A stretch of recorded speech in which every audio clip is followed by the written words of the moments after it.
अभी एक एक करके ढेर सारे त्योहार आ रहे हैं, जैसे कि नवरात्रि, दशहरा, करवा चौथ, दिवाली, छठ पूजा। तो किसी भी तरह का त्योहार हो, उसमें हमारा समय तो लगता ही है, साथ ही साथ पैसा भी खर्चा होता है और हमें काफ़ी ज़्यादा मेहनत भी करनी पड़ती है। तो आज का वीडियो अगर आप पूरा देखेंगे तो आपका समय, पैसा और मेहनत तीनों चीज़ें बचेंगी और आपका काम करना बहुत ज़्यादा आसान हो जाएगा। एक से बढ़कर एक टिप है, तो वीडियो पूरा ज़रूर देखिएगा और इन टिप्स को आप भी अपनाकर अपने काम को काफ़ी ज़्यादा आसान कर सकते हैं। तो दोस्तों, वीडियो देखने से पहले हमेशा की तरह कमेंट बॉक्स में लिखकर ये ज़रूर बताइएगा कि आप इस चैनल की वीडियोस किस शहर या फिर किस गांव से देख रहे हैं, जिसे मैं लिखकर आपको थैंक्स बोल सकूं। तो चलिए देख लेते हैं आज की सबसे पहली टिप। घर के किसी भी पूजा पाठ में या फिर नवरात्रि में या फिर कहीं मंदिर जाते हैं तो इस तरह की चुनरी जरूर चढ़ाते हैं। अब चढ़ाने के बाद इस चुनरी का समझ में नहीं आता है कि क्या करें। वैसे घर में बहुत ढेर सारी चुनरी इकट्ठा हो जाती है, तो आज मैं इसका बहुत ही अच्छा यूज़ आपके साथ शेयर कर रही हूँ, जिससे चुनरी भी यूज़ में आ जाएगी और आप काफ़ी महंगा चीज़ घर में बनाकर तैयार भी कर लेंगे। इसके लिए अगर आपके पास फीते वाली चुनरी है, जो पतली पट्टी फीते जैसी आती है, वो है तब तो ज़्यादा अच्छा है। नहीं है तो कोई भी चुनरी ले सकते हैं, जैसे कि ये वाली स्क्वायर में है। तो इसके दोनों साइड्स को हम कट कर लेंगे जिधर में इसका लेस लगा हुआ है, और बीच वाले को अभी हम साइड में रखेंगे।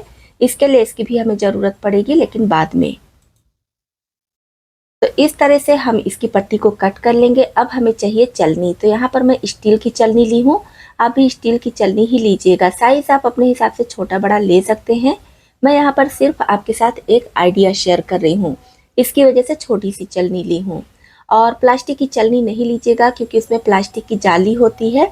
तो जब हम करवा चौथ में पूजा करते हैं तो दिया जलाने की वजह से जाली पिघलने लगती है। तो स्टील की चलनी ही आपको लेना है।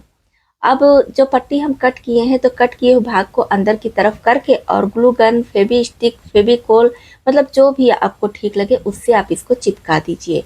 तो मैं यहाँ पर जल्दी जल्दी इसको चिपका कर सिर्फ आपको दिखा दे रही हूँ, लेकिन आप जब बनाइएगा तो अच्छे से समय देकर बनाइएगा, बढ़िया से फिनिशिंग के साथ बनाइएगा, तो ये चलनी देखने में बहुत ज़्यादा अच्छी लगेगी। तो इस तरह से एक पट्टी में चिपका दी हूँ। अब जो साइड से और कट किए थे, इसको भी सेम उसी तरह से चिपका देंगे। और इसको आप अपने हिसाब से डेकोरेट कर सकते हैं, जैसे आपके पास कोई स्टोन है, मोती है, वो सब भी लगा सकते हैं, जिससे ये चलनी देखने में और ज़्यादा अच्छी लगती है। तो बस चारों साइड से इस तरह से चिपका देंगे। अब जो चुनरी बची हुई है, इसका लेस निकाल लेंगे, और जो बीच वाली चुनरी की पट्टी बची थी, उसके साइड का भी लेस निकाल लेंगे और लेस को चलनी के इस तरफ लगा देंगे, जिससे दोनों तरफ लेस हो जाएगा, तो चलनी देखने में ज़्यादा अच्छी लगेगी। मैं पहले ही बताई हूँ कि इस चुनरी का मैं सिर्फ आपके साथ आइडिया शेयर कर रही हूँ, आप अपने हिसाब से और अच्छे से डेकोरेट कर लीजिएगा। तो इस तरह से देखिए, हमारी करवा चौथ वाली चलनी बनकर तैयार हो जाएगी। माता जी की चुनरी है, तो इसमें माता जी का आशीर्वाद भी है, और वैसे ये चुनरी इधर उधर पड़ी रहती है, उसका बहुत बढ़िया हम यूज़ भी कर लिए हैं।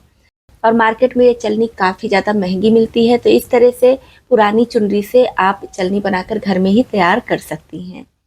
दोस्तों, ये आइडिया आपको ज़रा सा भी पसंद आया हो तो प्लीज़ वीडियो को लाइक और शेयर ज़रूर कर दीजिएगा। ये वाली टिप उनके लिए बहुत ज़्यादा खास है, जिनके घर में दिवाली के दिन लंबी बाती जलाई जाती है। सारी बाती लंबी नहीं होती है, लेकिन एक दिए में लंबी बाती जलाई जाती है। मेरे घर में तो इसी तरह से होता है। वैसे नॉर्मल बाती अगर हम लेते हैं तो मार्केट में भी बहुत आसानी से मिल जाती है, लेकिन लंबी बाती जल्दी मार्केट में भी नहीं मिलती है। तो आपके यहाँ लंबी बाती जलाई जाती है या नहीं, पहले तो आप कमेंट बॉक्स में लिखकर बता दीजिएगा, और फिर वीडियो पूरा ज़रूर देखिएगा। वैसे तो ज़्यादातर लोगों को लंबी बाती बनाना आता ही होगा, लेकिन जिनको नहीं आता है उनके लिए ये वीडियो बहुत ज़्यादा खास है। तो बाती बनाने के लिए सबसे पहले हमें चाहिए रुई, और अगर आपके पास कच्ची रुई है तो ज़्यादा अच्छा है, क्योंकि बाती जो बनती है कच्ची रुई से ही बनती है। नहीं है तो आप कोई भी साफ़ सुथरी रुई ले लीजिएगा। और इसी के साथ में चाहिए साफ़ कटोरी में साफ़ पानी, क्योंकि पूजा के लिए, दिवाली के लिए बाती बना रहे हैं, तो इसको साफ़ रखना बहुत ज़रूरी है। तो जितनी मोटी या पतली बाती आपको बनानी है, उसके हिसाब से रुई ले लीजिए। पहले तो आप रुई को इस हिसाब से शेप दे दीजिए, कहीं पर कम ज़्यादा रुई नहीं होना चाहिए, एक बराबर से इस तरह से रुई को रखिएगा। उसके बाद इससे बाती बनाने के लिए आप कोई भी फ्लैट चीज़ ले लीजिए, चाहे तो चॉपिंग बोर्ड वगैरह भी ले सकते हैं, क्योंकि जब आप फ्लैट चीज़ पर रख के इस तरह से बाती बनाएंगे तो बहुत आसानी से बहुत जल्दी से बाती बन जाती है। फिर आप चाहे जितनी बाती मिनटों में बनाकर तैयार कर लेंगे। तो यहाँ पर देखिए मैं रुई को इसके ऊपर रख दी हूँ, हाथ में लगाएंगे थोड़ा सा पानी और इस तरह से पूरी हथेली में इसको लगा लेंगे और हल्के हाथ से इस तरह से रुई को इकट्ठा कर लेना है, यानी कि इससे बाती बना लेना है। अब मोटी पतली कहीं बाती आपको दिख रही है तो इस तरह से करके बराबर कर लीजिए। तो देखिए कितनी बढ़िया हमारी ये बाती बनकर तैयार हो गई है, कम मेहनत में कम समय में और बिना किसी दिक्कत के। तो इसी तरह से एक बाती हम और बनाकर तैयार कर लेंगे। हाथ में हल्का सा पानी लगाकर उसी तरह से इकट्ठा करेंगे तो इस तरह से ये भी बाती बनकर तैयार हो जाएगी। तो मैं यहाँ पर नॉर्मल जो बड़ी बाती की साइज होती है वैसे ही रखी हूँ। तो यहाँ पर देखिए हमारी दोनों बातियाँ बहुत बढ़िया से बन चुकी हैं और इसको मैं बड़े वाले दिए पर इस तरह से रखती हूँ। इससे आपको अंदाजा लगेगा कि बाती कितने बड़े साइज की है। तो जिस हिसाब से आपके घर में दिया है उसके हिसाब से आप बाती बनाकर तैयार कर सकती हैं। अब इसको बिल्कुल मार्केट का लुक देने के लिए एक कटोरी में थोड़ा सा दूध लेंगे और उसमें थोड़ा सा हल्दी पाउडर या फिर रोली मिला लेंगे और इस तरह से इसके सिरे पर लगा देंगे, जिससे कि जैसे मार्केट की बाती दिखती है उसी तरह से दिखेगी। दिवाली के दिन वैसे तो हम सभी को बहुत ज़्यादा काम हो जाता है, तो उसमें बाती बनाना काफ़ी झंझट का काम लगता है। अगर आप एक्सपर्ट हैं बड़ी बाती बनाने के लिए तब तो ज़्यादा दिक्कत नहीं होती है, लेकिन आप बिगनर हैं, नहीं बना पाती हैं, इस तरह से बड़ी बाती आप पहले से बनाकर तैयार कर लीजिए, आपका काम बहुत ज़्यादा आसान हो जाएगा। दोस्तों उम्मीद करती हूँ कि बड़ी बाती बनाने का ये तरीका आपको बहुत ज़्यादा पसंद आया होगा। पसंद आया हो तो प्लीज़ वीडियो को लाइक और शेयर जरूर कर दीजिएगा। ये पीतल का दिया है और आप देख पा रहे होंगे कितना ज़्यादा गंदा हो चुका है। वैसे तो पीतल और तांबे के बर्तन को साफ करने के लिए कई सारे टिप्स आपके साथ शेयर की हूँ, लेकिन आज की जो टिप है बहुत ज़्यादा खास है। आज आपको मार्केट से कोई भी चीज़ लेकर आने की ज़रूरत नहीं है, सारी चीज़ें आपके घर में किचन में होंगी ही। बस उन्हीं चीज़ों से हम इस पीतल के दिए को बहुत आसानी से चमकाएंगे, बहुत कम मेहनत में, या फिर ना के बराबर मेहनत लगेगी इसको चमकाने के लिए। तो आप देख पा रहे हैं दिया कितना ज़्यादा गंदा हो चुका है, तो इसको साफ करना काफ़ी ज़्यादा मुश्किल है। वैसे भी पीतल और तांबे के बर्तन बहुत जल्दी से काले पड़ जाते हैं, बहुत जल्दी से गंदे हो जाते हैं। इसको साफ करने के लिए सबसे पहले हमें चाहिए गमले की मिट्टी। गमले की मिट्टी इसलिए कह रही हूँ क्योंकि वो मिट्टी साफ होती है। तो साफ सुथरी जगह से आपको मिट्टी लेना है, क्योंकि पूजा का दिया हम साफ करने वाले हैं। तो गमले की मिट्टी तो आपको आसानी से मिल ही जाएगी, आपके घर में भी फूल पौधे होंगे ही तो वहाँ से ले सकते हैं। और इसी के साथ में चाहिए थोड़ा सा नमक। नमक भी हम सभी के घरों में होता है। और इसके बाद हमें चाहिए नींबू का रस, जिससे कि मिट्टी बढ़िया से गीली हो जाए, बस उतना ही नींबू का रस लेना है। और गमले की जो मिट्टी होती है वो थोड़ी दरदरी होती है, क्योंकि इसमें रेत यानी कि बालू भी मिला होता है। तो इसको साफ करने के लिए आपको स्क्रबर वगैरह लेने की ज़रूरत नहीं है। वैसे अगर आप ज़्यादा बर्तन साफ करने वाले हैं या बड़े बर्तन साफ करने वाले हैं पीतल या तांबे के, तो आप स्क्रबर भी ले सकते हैं, क्योंकि बालू होने की वजह से मिट्टी बहुत ज़्यादा रफ होती है, तो सफाई बहुत अच्छे से हो जाएगी। इस तरह से ये अखंड ज्योति है, तो इसके बीच का हम ये जो होता है ज्योति जलाने वाला, इसको निकाल लेंगे और दिए को पहले खूब अच्छी तरह से साफ कर लेंगे सब साइड से। जैसा कि आप देख पा रहे होंगे दिया अभी से कितना ज़्यादा साफ दिखने लगा है, जबकि अभी बहुत अच्छे से मैं साफ भी नहीं की हूँ। और दिया हमारा देखिए कितना बढ़िया चमक गया है। तो इस तरह से हम इसको साफ करेंगे और इसके बीच में ये जो लगाने के लिए होता है बाती, इसको भी अच्छे से साफ कर लेंगे। मैं यहाँ पर अखंड दिए को साफ करके दिखा रही हूँ। आप किसी भी तरह के तांबे या पीतल के बर्तन को या फिर लोहे के बर्तन को बहुत आसानी से साफ कर सकते हैं। तो जो बर्तन आप साफ कर रहे हैं अगर वो और भी ज़्यादा गंदा है तो आप यहाँ पर स्क्रबर का यूज़ भी कर सकते हैं। तो देखिए यहाँ पर दिया बहुत अच्छे से चमक चुका है, देखने से ही आपको पता चल रहा होगा। तो दोस्तों यहाँ पर आपको साबुन या लिक्विड जेल वगैरह की ज़रूरत नहीं है। किसी भी तरह का तांबे या पीतल का बर्तन हो, इस तरह से बहुत आसानी से साफ हो जाता है, जैसा कि आप दिया को देख पा रहे होंगे। बस जब आप इसको साफ कर लीजिए, अच्छे से धुल लीजिए, उसके बाद साफ और सूखे कपड़े से पानी सुखाकर फिर रखिएगा, क्योंकि इसमें जब पानी लगा रहेगा तो बर्तन बहुत जल्दी से काले हो जाते हैं, चाहे तो तांबे के हो या फिर पीतल के। मार्केट से हमें कुछ भी लाने की ज़रूरत नहीं पड़ी है और ये दिया एकदम नए जैसा चमक चुका है, आप अंतर खुद देख पा रहे होंगे। तो दोस्तों इस टिप को अपनाकर आप भी अपने गंदे से गंदे पीतल या तांबे के बर्तन को ऐसे नए जैसा चमका सकते हैं। दोस्तों ये तांबे का छोटा सा लोटा है और आप देख पा रहे होंगे कितना ज़्यादा ये गंदा हो चुका है। अगर हम तांबे या पीतल के बर्तन को ज़्यादा दिनों तक ऐसे ही छोड़ देते हैं, यूज़ नहीं करते हैं, तो इसी तरह से हो जाता है। आप इसमें देख पा रहे होंगे हरा हरा जैसा दाग लग गया है। तो आपके घर में भी अगर इस टाइप के गंदे बर्तन हैं, जैसा कि आप इसको देख पा रहे होंगे, मैं यहाँ पर पूजा का लोटा ली हूँ।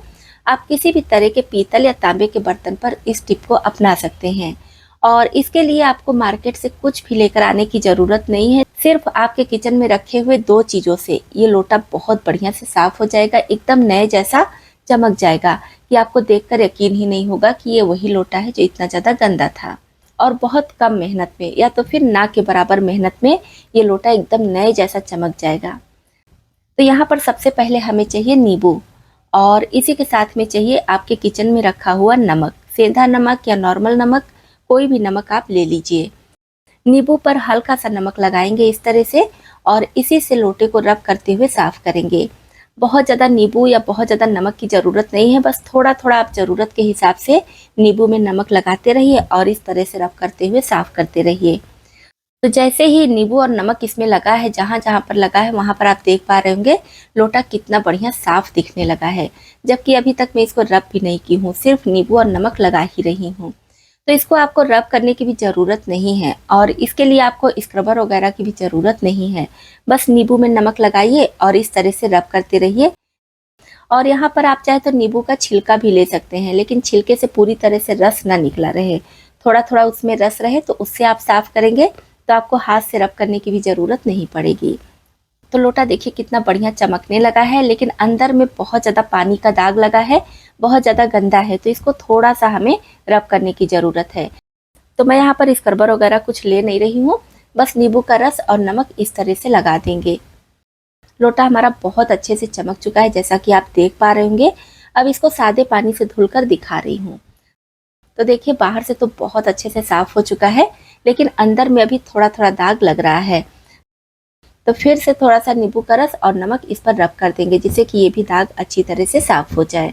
इस तरह से साफ किए हुए बर्तनों में एक खास बात ये भी होती है कि काफ़ी लंबे समय तक ये काले नहीं पड़ते हैं। वैसे तो पीतल या तांबे के बर्तन हम साफ करते हैं और दूसरे दिन ही देखते हैं कि काले पड़ जाते हैं, लेकिन जब आप इस तरह से नींबू और नमक से साफ करेंगे तो काफ़ी लंबे समय तक ये इसी तरह से चमकते रहते हैं।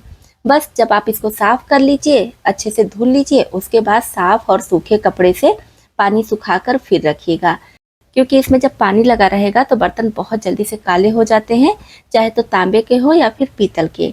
तो इस छोटी सी टिप को अपनाकर आप भी अपने पूजा के बर्तन या फिर नॉर्मल जो आपके किचन में पीतल या तांबे के बर्तन यूज़ होते हैं उसको बहुत आसानी से साफ कर सकते हैं। दोस्तों उम्मीद करती हूँ ये टिप आपको बहुत ज़्यादा पसंद आई होगी।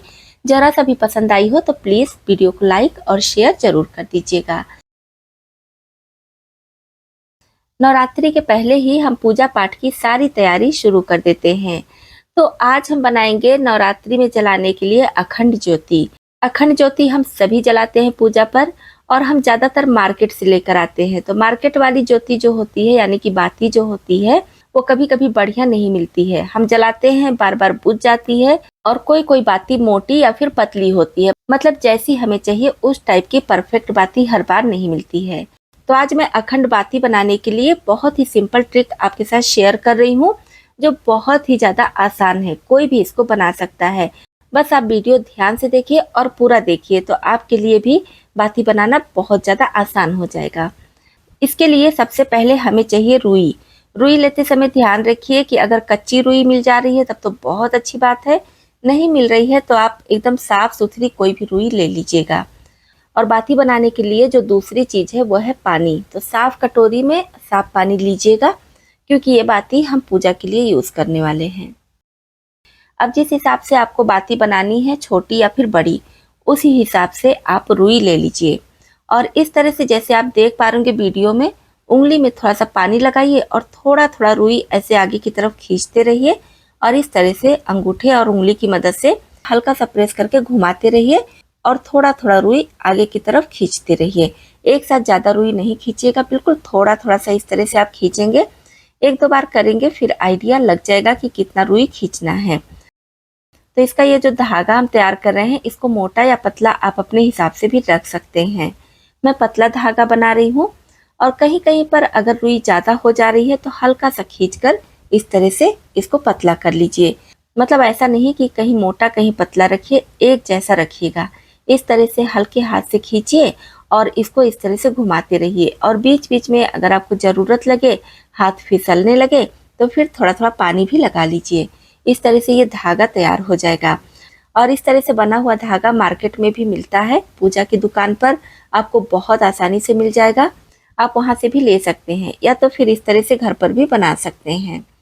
तो जिस हिसाब से आपको अखंड ज्योति के लिए बाती बनानी है, उस हिसाब से आप लंबा या फिर छोटा ये धागा बनाकर तैयार कर लीजिए। क्योंकि मैं यहाँ पर वीडियो बना रही हूँ, आपको दिखा रही हूँ, तो बहुत ज़्यादा बड़ी बाती नहीं बनाऊंगी।